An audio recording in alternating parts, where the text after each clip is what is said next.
YouTube. Pues bien, así va el proceso del compresor. Vamos a...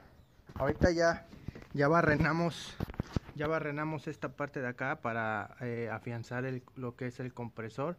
Ahorita vamos a soldar esta prensa a modo de que aquí en la prensa vaya agarrado ese motor que está ahí, que es de medio caballo. Después se lo voy a explicar y vamos a ver el funcionamiento. Ahorita vamos a reparar este presostato, porque en realidad no sé si funcione. Conseguimos esta T es hidráulica de galvanizado con sus reducciones de 3 octavos para que pudiera entrar aquí en lo que es la salida del compresor. Ahorita también vamos a revisar esta válvula check porque no sabemos si funciona muy bien. ¿Sale?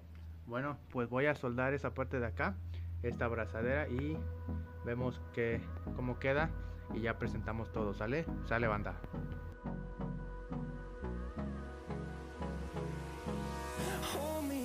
Till I get up, time is barely on our side.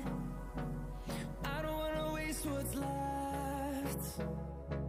The storms we chase are leading us, and love is all we'll ever trust. Yeah, no, I don't wanna waste what's left.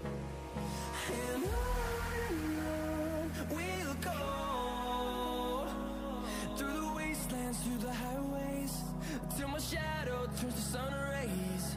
And on we'll go, through the wastelands, through the highways, and